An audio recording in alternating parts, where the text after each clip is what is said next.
स्वागत करता हूं बच्चों आपको अपने चैनल फलक स्टडी पे। तो चलिए आज का वीडियो शुरू करते हैं। आज का वीडियो शुरू करने से पहले मैं आपको बोलूँगा कि आप मेरा पहले पिछला वीडियो देख लें, अगर आप मेरा पिछला वीडियो नहीं देखे हैं तो चलिए आज का वीडियो शुरू करते हैं। देखिए वाष्पोत्सर्जन क्या है, चलिए शुरू करते हैं। बोल रहा है पौधों के वायवीय भागों से जल का रंध्रों द्वारा वाष्प के रूप में निष्कासन वाष्पोत्सर्जन कहलाता है। देखिए यहाँ दो आया, पहले तो वायवीय भाग समझ लेते हैं, ठीक है, उसके बाद रंध्र समझ लेते हैं। देखिए वायवीय भाग क्या होता है, ठीक ना। वायवीय भाग का मतलब होता है, मैं आपको ऐसे बताता हूँ, एक मिनट।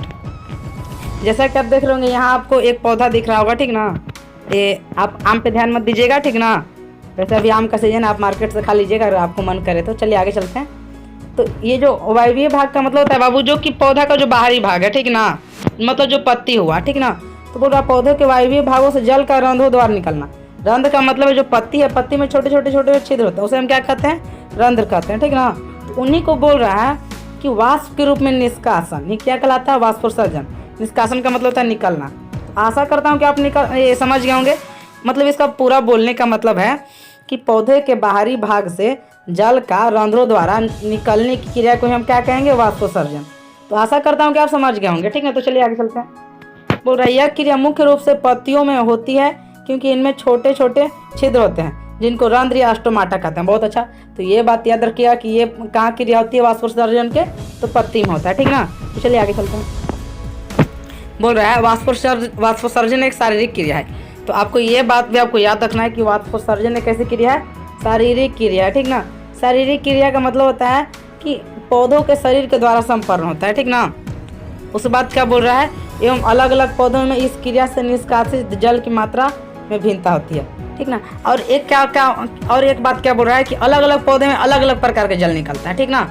तो आप ये समझ सकते हैं, मतलब मान लीजिए कि एक मकई का पौधा है, तो ये क्या करेगा, वाष्पोत्सर्जन कम करेगा, किसकी तुलना में, तो बाबू वो करेगा नीम की तुलना में, ठीक ना। आगे चलते हैं। बोल रहा है जैसे एक मकई का पौधा, ठीक ना, प्रतिदिन 3 से 4 लीटर इस क्रिया से जल छोड़ता है, ठीक ना, जबकि एक सेव का पौधा इतने ही अंतराल में 10 से 20 लीटर जल निष्कासित करता है। तो आप दोनों में अंतर देख सकते हैं, ठीक ना, कि अलग अलग पौधे में अलग अलग वाष्पोत्सर्जन होता है। चलिए आगे चलते हैं। आप समझ गए होंगे, उतना कुछ भारी चीज़ नहीं है, ठीक ना। आगे क्या बोल रहा है, एक पत्ती अधिक से अधिक अपने भार के बराबर जल को वाष्पोत्सर्जन के द्वारा 1 घंटे से कम समय में निकाल सकता है। औसत एक पेड़ अपने जीवन काल में अपने भार के करीब 100 गुना जल वाष्प करता है, वाष्पोत्सर्जित करता है। बहुत अच्छा। देखो अब यहाँ क्या बात बोला, पहला बात तो बोला कि जितना एक मतलब पूरा जो पौधा के बाहर होता है ओकरा से दुगना क्या करता है, जल का वाष्पोत्सर्जन करता है। मतलब टोटल मिला के आपको इंपॉर्टेंट बात यही बोला कि पौधा क्या है, मतलब बहुत अधिक जल क्या करता है, वाष्प के रूप में बाहर निकाल देता है। तो पौधा हमारे लिए बहुत ज़्यादा इंपॉर्टेंट है, हमारे लिए पौधा। चलिए आगे चलते हैं। आगे क्या बोल रहा है, वाष्पोत्सर्जन क्रिया विधि पत्तियों में वाष्पोत्सर्जन के लिए, ओहो देखिए सॉरी, इसके लिए माफ़ी चाहता हूँ। वाष्पोत्सर्जन की क्रिया विधि के लिए मैं ये नहीं लगाया, यहाँ मुझे ऐसे लगा देना चाहिए था, ठीक ना।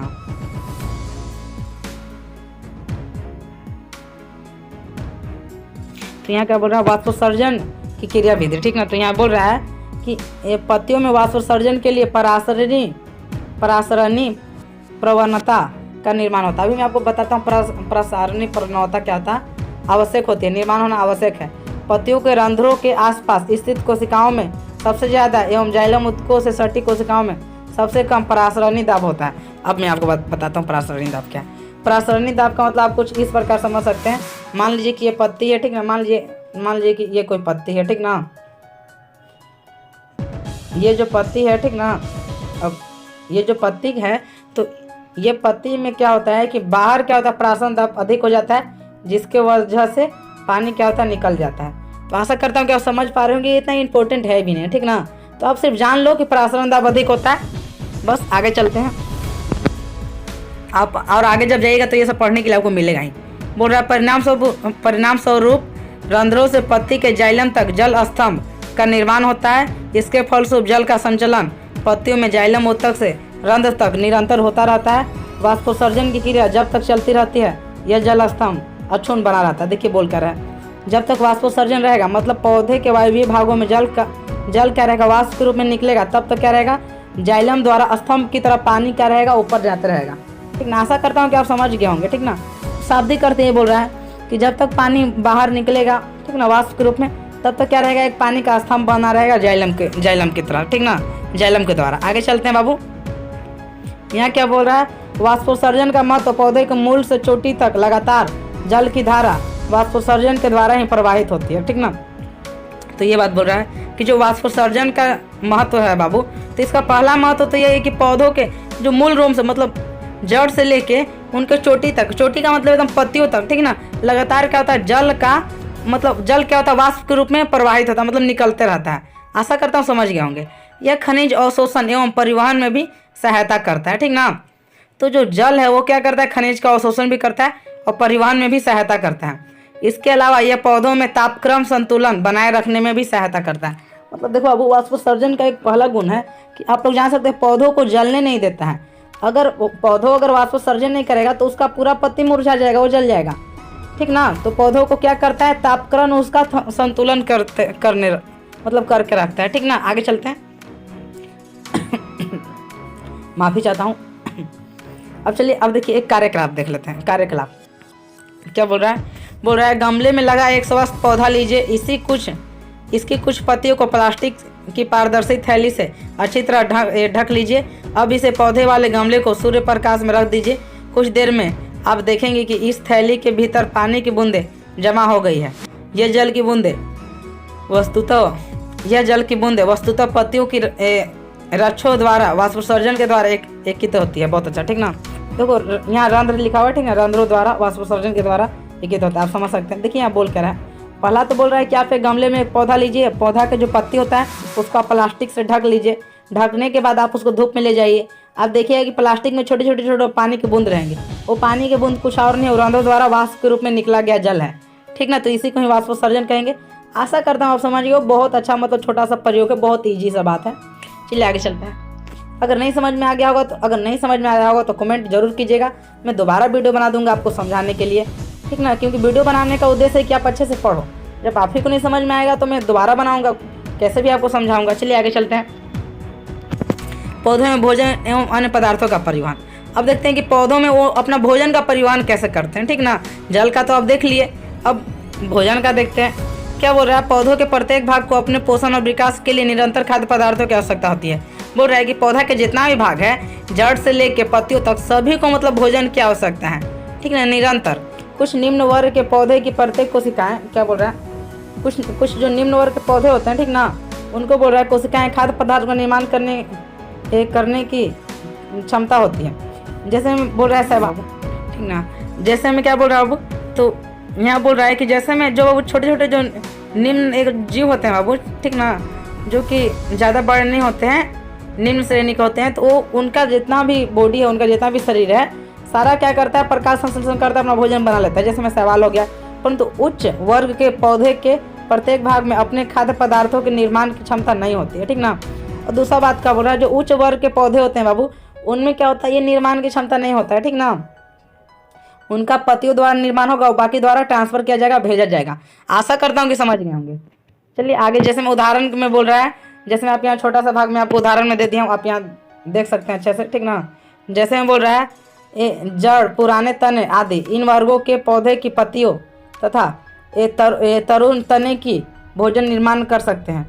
जैसे मैं बोल रहा हूँ, अब देखिए, जो पुराने जो बाबू पत्ते होते हैं वो तो निर्माण नहीं कर सकते हैं, ठीक ना, लेकिन उनको निर्माण करने के लिए क्या करेगा, उनको भेजा जाएगा, ठीक ना, पत्तियों द्वारा। उतना इंपॉर्टेंट नहीं है। चलिए आगे चलते हैं। आगे क्या बोल रहा है, इसलिए खाद्य पदार्थों को ऐसे स्थानों से जहाँ उनका निर्माण होता है या वे संचित रहते हैं, जैसे आलू का कंद, दूसरे भागों में जहाँ उनका निर्माण नहीं होता, स्थानांतरण जरूरी है। पौधे के एक भाग से दूसरे भाग में खाद्य पदार्थों के जलीय घोल के आने जाने को खाद्य पदार्थों का स्थानांतरण कहते हैं। देखिए, स्थानांतरण का मतलब था एक स्थान से दूसरे स्थान पे जलीय घोल में, मतलब पौधे के जलीय घोल में एक स्थान से दूसरे स्थान पे आने जाने की क्रिया को हम क्या बोलेंगे, स्थानांतरण कहेंगे। आशा करता हूँ कि आप समझ रहे होंगे। आगे चलते हैं। बोल रहा है, खाद्य पदार्थों एवं अन्य पदार्थों जैसे एमिनो अम्ल का स्थानांतरण पौधों में सदा अधिक सांद्रता वाले भाग से कम सांद्रता वाले भाग की ओर होता है। अधिक सांद्रता वाले भाग को संभरण सिरा और कम सांद्रता वाले भाग को उपभोग सिरा कहते हैं, ठीक ना। जहाँ पर एमिनो अम्ल अधिक रहेगा बाबू, उसे हम क्या बोलेंगे, अधिक सांद्रता वाले भाग को संभरण सिरा बोलेंगे, और कम सांद्रता वाला भाग को उपभोग शिरा बोलेंगे, ठीक ना। उपभोग का मतलब जहाँ उसका उपयोग हो सके। चलिए आगे चलते हैं। आगे बोल रहा है खाद्य पदार्थों का स्थानांतरण फ्लोएम की चालनी नलिकाएं द्वारा होता है। यह नलिकाएं अत्यंत छोटे छिद्र वाली प्लेट से जुड़ी रहती है, अतः यह नलिकाएं खाद्य पदार्थों के स्थानांतरण के लिए विशेष रूप से उपयुक्त होती हैं। तो पहला तो ये बोल रहा है बाबू कि जो फ्लोएम की जो चालनी नलिकाएं होता है उसके द्वारा खाद्य पदार्थों का स्थानांतरण होता है, ठीक ना। यही बात बोल रहा है और कोई ज़्यादा इंपॉर्टेंट बात नहीं बोल रहा है। चलिए आगे चलते हैं। फास्ट ये चैप्टर को ख़त्म करना है बाबू, आपका सिलेबस भी ख़त्म करना है, तो इसलिए मैं हल्का जल्दबाजी में हूँ। चलिए आगे चलते हैं।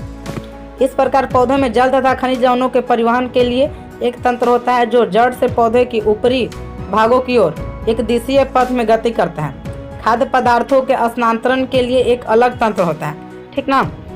तो ये तो बोल दिया बाबू कि जो जल का बोल रहा है कि जल का स्थानांतरण के लिए एक अलग तंत्र होता है, जिसको हम क्या बोलते हैं बाबू, जिसको हम जाइलम बोलते हैं। उसी प्रकार खाद्य पदार्थ के स्थानांतरण के लिए एक अलग तंत्र होता है, ठीक ना, जो पत्तियों से नीचे की ओर अधोमुखी या संचयन अंगों जैसे संचयी जड़ से ऊपर की ओर ऊपरी मुखी द्विदिशीय पथ में गति करता है। इस प्रकार पौधे में परिवहन के लिए दो स्वतंत्र पथ पाए जाते हैं। जल तथा खनिज लवणों का जाइलम से होने वाले परिवहन को भौतिक बलों, मूल दाब, वाष्पोत्सर्जन आदि द्वारा समझा जा सकता है, लेकिन खाद्य पदार्थों का फ्लोएम से होने वाले स्थानांतरण में ऊर्जा का उपयोग होता है। फ्लोएम पौधे की आवश्यकता अनुसार खाद्य पदार्थों का स्थानांतरण भिन्न भिन्न भागों में करता है। देखो अब यहाँ क्या बोल रहे हैं, यहाँ दो भाग बोला, ठीक ना। यहाँ तो एक दिशा और द्वे दिशा के बारे में समझ लीजिए।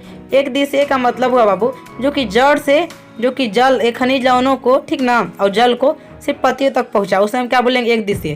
तो एक दिशा के काम कौन करता है, तो ऑफकोर्स है कि मतलब शाब्दिक अर्थ है कि जाइलम ही कहेगा, ठीक ना।